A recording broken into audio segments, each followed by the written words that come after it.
nous restons sur les mers avec le focus thématique consacré aux missions des forces françaises en mer Rouge. Depuis la saisie du Galaxy Leader le 19 novembre 2023, les Houthis mènent des attaques fréquentes contre les navires de commerce qui transitent dans le détroit de Bab el-Mandeb et le sud de la mer Rouge. Ils conduisent régulièrement des assauts héliportés et des tirs de missiles balistiques. Ces attaques vont à l'encontre du droit international et menacent la liberté de navigation et la sécurité maritime dans le golfe d'Aden, le détroit de Bab el-Mandeb et le sud de la mer Rouge. Depuis le 8 décembre, la France déploie donc la frégate multimission Languedoc dans cette zone afin de maintenir la liberté de navigation et de garantir cette sécurité maritime. Pour aller plus loin, je vais laisser la parole au vice-amiral Emmanuel Slars en visioconférence depuis les Émirats arabes unis. Amiral, c'est à vous. Merci Madame la Directrice. Je voudrais juste faire un essai de son, savoir si vous me recevez bien à Paris. C'est parfait, nous vous recevons très bien. Ok, écoutez, merci beaucoup. Bonjour à tous. Moi aussi, je vous adresse mes meilleurs voeux depuis Abu Dhabi avec toute mon équipe ici. Les marins qui sont en mer, nos soldats qui sont ici et nos aviateurs également qui sont là. Donc, comme ça a été dit, je commande les forces françaises qui sont stationnées aux Émirats arabes unis. Je commande également les opérations en océan Indien, donc en mer Rouge comprise. Et j'ai une zone de responsabilité en outre qui, au-delà du seul océan Indien, comprend 14 pays du nord de l'océan Indien, de la Jordanie au Bangladesh. Et je commande également l'opération européenne Agénor, qui, avec 9 nations européennes, produit de la sûreté maritime dans la zone du détroit d'Ormuz. Donc, et juste avant de rejoindre Abu Dhabi, j'étais le commandant adjoint de l'opération maritime Atalanta de l'Union européenne, donc qui œuvre dans la zone du Golfe d'Aden et de la mer d'Arabie depuis 2008. Donc évidemment, je vais vous parler plus spécifiquement de la mer Rouge, de ce qu'elle représente, ce qu'il s'y passe, et ce que nous y faisons, puis je tâcherai de répondre à quelques questions dans le temps imparti. Donc normalement, j'ai une carte à votre disposition que je vous propose d'afficher, si Paris peut vous l'afficher. Donc c'est une carte du nord-ouest de l'océan Indien, avec en bas à gauche une loupe sur la partie mer Rouge. Alors, le premier point, c'est en quoi la mer Rouge constitue-t-elle une zone stratégique pour les intérêts français, donc pour l'Europe. Elle est évidemment un cordon économique essentiel qui nous relie notamment à l'Asie. Le commerce maritime en mer Rouge est constitué de 20 à 25 000 bateaux qui franchissent le détroit de Bab el-Mandeb. C'est à peu près un bateau toutes les 20 minutes.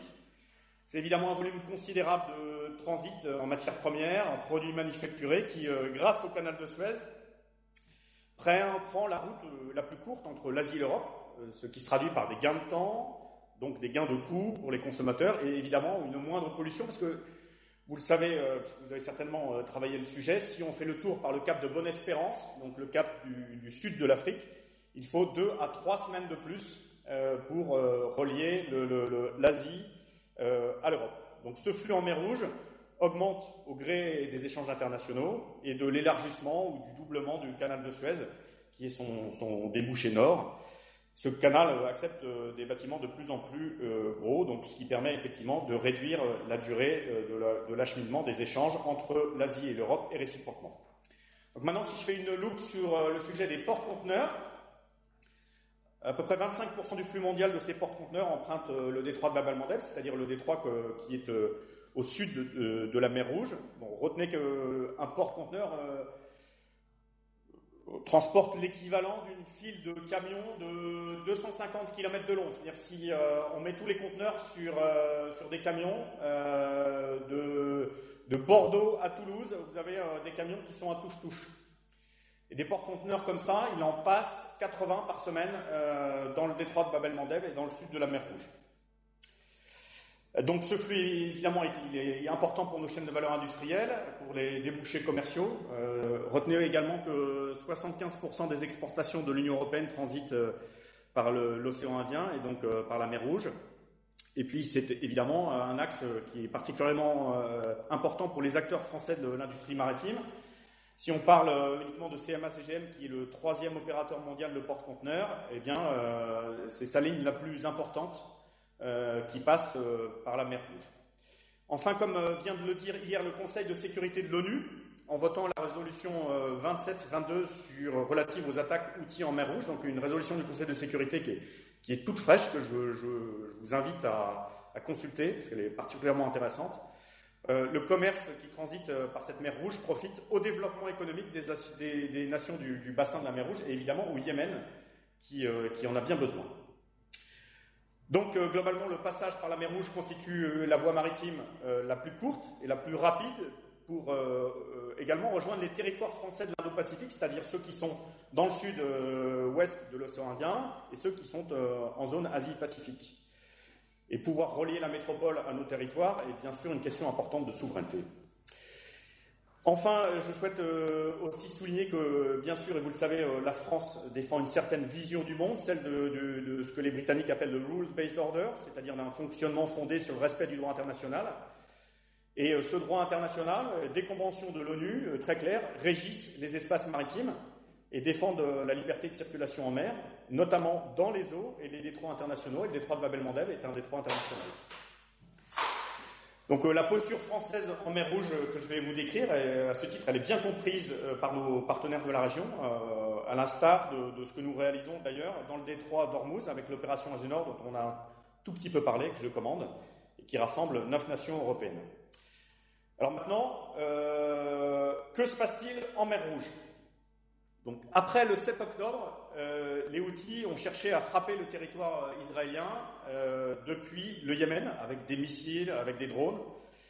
Toutes leurs nombreuses tentatives ont échoué, soit parce que leurs tirs ont été interceptés, notamment en mer, soit parce que tout cela a fini par dysfonctionner à court de carburant. Donc, aucune des tentatives Houthis de frapper l'État d'Israël ne s'est avérée marquée par le succès. Donc, face à ces échecs systématiques, ils ont réorienté leurs efforts vers le domaine maritime et singulièrement vers la mer Rouge qui est à leur portée, avec notamment une première saisie assez spectaculaire par un assaut héliporté du transporteur de voitures, le Galaxy Leader, le 19 novembre 2023. Donc c'est vraiment le début des actions offensives Houthis en mer Rouge.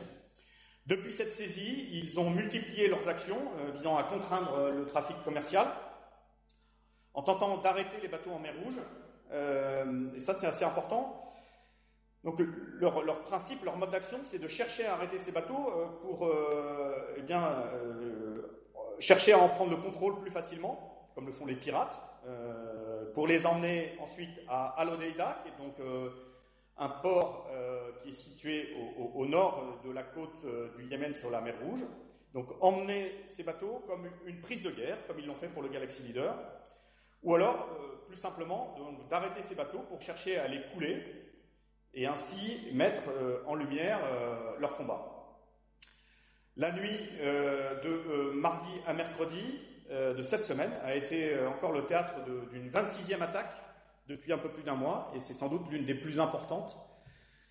Donc une attaque qui, du côté Houthi, n'a pas du tout été marquée par le succès, puisque toutes les 21 drones et missiles ont tous été interceptés et personne n'a été blessé et aucun bâtiment n'a été touché. Alors je vous disais qu'il était important pour les Houthis d'essayer d'arrêter les bateaux. Donc comment font-ils ?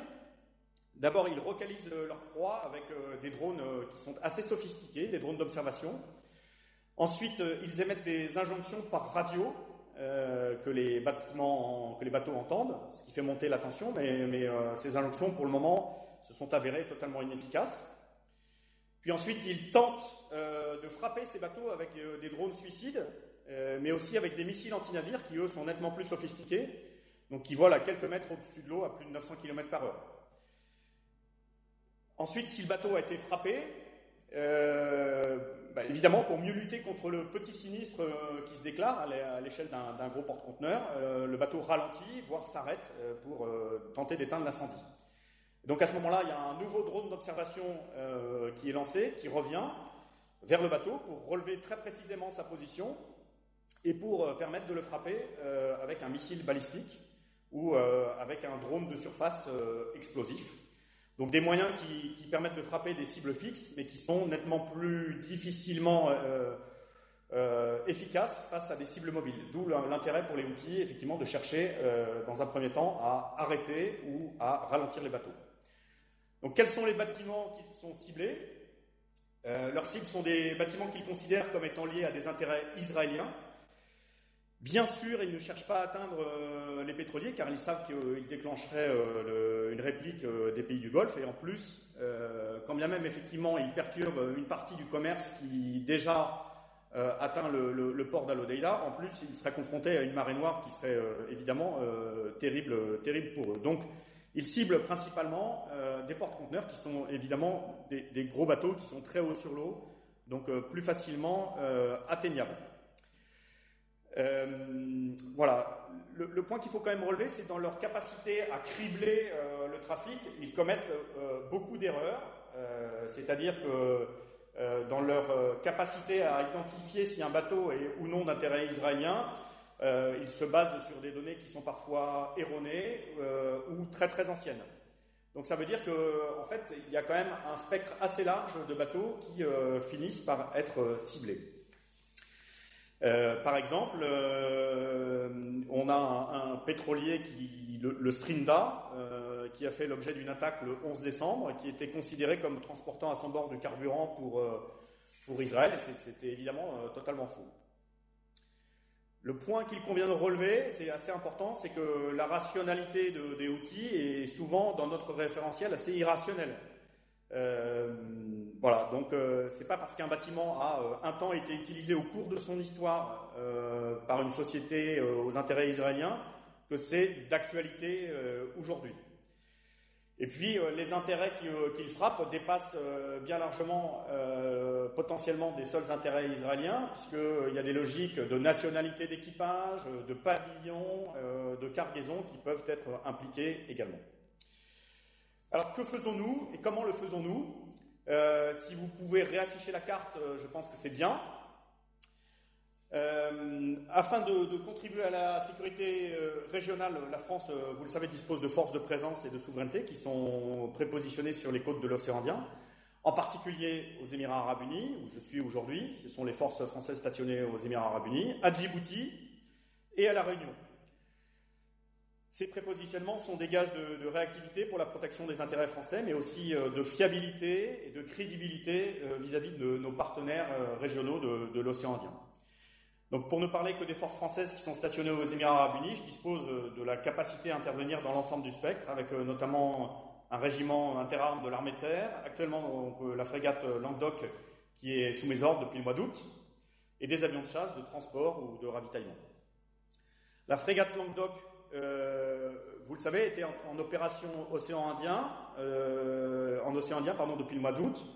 Elle est entrée en mer Rouge le 8 décembre, après une relève d'équipage à Abu Dhabi, faisant de la France la première nation à intervenir effectivement en mer Rouge après les Américains.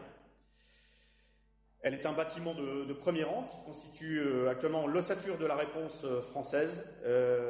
Comme elle l'a démontré début décembre à plusieurs reprises, elle est capable de réagir face aux menaces qui sont présentes dans la zone, qu'il s'agisse de menaces de drones ou de missiles anti-navires, en passant éventuellement par des embarcations suicides telles que j'ai pu l'évoquer. Notre dispositif aérien également contribue à l'appréciation autonome de situation. C'est des éléments que vous avez déjà entendus. Il est lui aussi particulièrement productif et il me permet de bien comprendre ce qu'il se passe dans le sud de la mer Rouge, en s'appuyant sur les différentes bases qui sont présentes dans la zone, que ce soit nos bases aériennes à Abu Dhabi, à Djibouti et au Levant.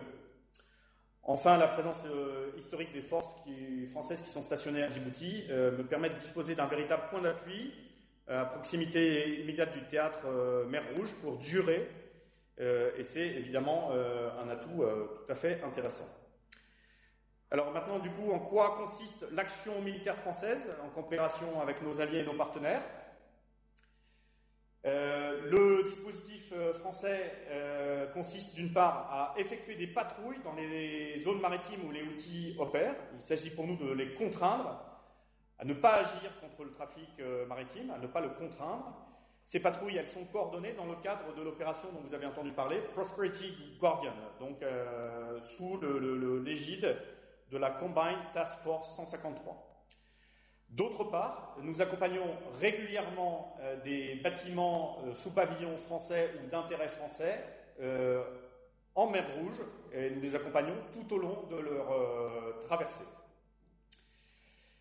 Donc la frégate Languedoc fait ce job sous le feu des Houthis et on peut quand même relever que c'est assez dense.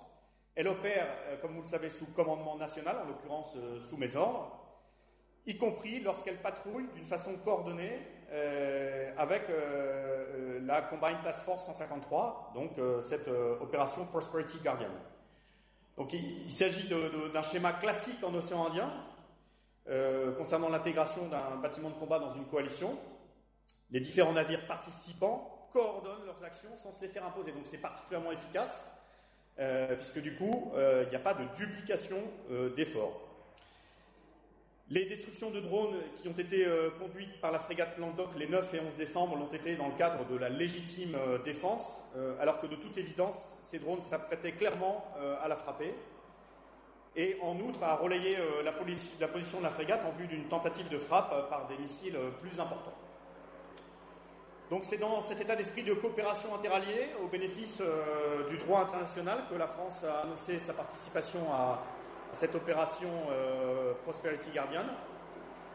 Il n'y a donc aucune subordination aux partenaires américains, mais en revanche, au-delà d'une répartition géographique et intelligente des efforts, nous partageons nos informations et nos bâtiments sont reliés entre eux, de telle sorte que ce qui est détecté ou vu par l'un est connu de tous les autres en temps réel. C'est ça qui est assez intéressant.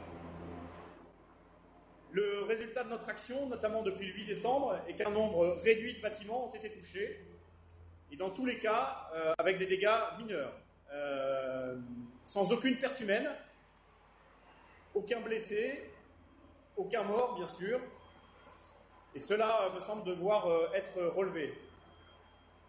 Preuve que le dispositif est efficace, il y a tout de même eu 26 tentatives Houthis, des dizaines de drones de tirés, dont bon nombre d'ailleurs sont tombés à l'eau un peu tout seuls, tout comme des missiles balistiques dont plus de 20 ont été tirés.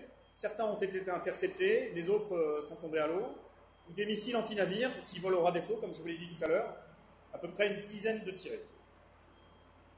Aujourd'hui, le trafic maritime est certes impacté en mer Rouge par la peur que les Houthis ont générée.